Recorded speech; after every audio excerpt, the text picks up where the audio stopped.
professeure d'histoire m'a parlé du concours sur la guerre d'Algérie et donc j'ai été très intéressée puisque je savais que mon grand-père a été déployé en tant qu'appelé du contingent. On s'est retrouvés par inadvertance à être inscrits à ce concours-là, mais surtout grâce à la motivation et à la confiance de notre professeur. L'association A2CGA est l'association qui gère le concours national sur l'histoire de la colonisation et de la guerre d'Algérie. C'est une association qui s'est montée depuis maintenant quelques années. L'objectif étant de créer en fait un concours national sur la guerre d'Algérie et sur la question de la colonisation. Alors les thématiques sont choisies après une discussion au vu des programmes scolaires et aussi de l'avancée de l'historiographie. C'est une édition qui a été réussie parce que ça montre bien le besoin qu'ont les élèves de travailler sur cette histoire, de faire le lien entre leur histoire familiale, l'histoire d'une mémoire et de travailler la connaissance avec leur professeur d'histoire.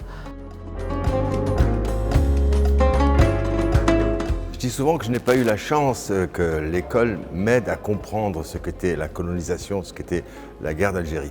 Et je trouve que ce concours national, le fait que l'éducation nationale aujourd'hui prenne en charge cette transmission du savoir et de la mémoire, c'est quelque chose de très important.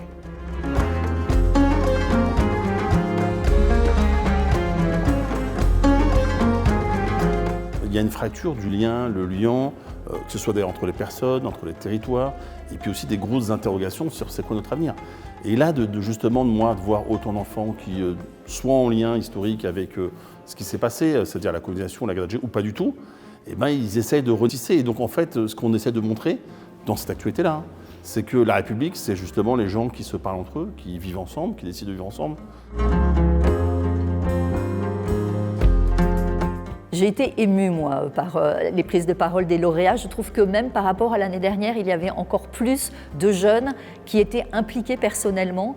Et c'est important à la fois de faire ce travail d'historien et à la fois d'y mettre de soi. C'est aussi ça, s'approprier les sujets et d'être à leur tour des passeurs de mémoire.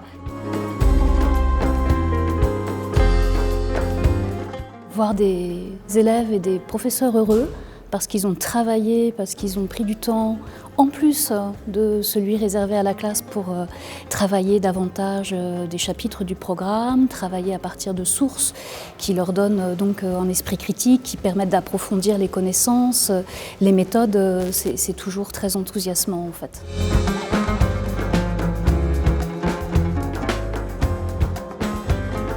Ça a été magique de voir ces enseignants parler avec fierté du travail de leurs élèves et aussi du parcours intellectuel de leurs élèves. On a une émancipation intellectuelle qui est accompagnée, qui se voit en cours, mais qui s'est vue encore plus ici. Ça, c'était magique.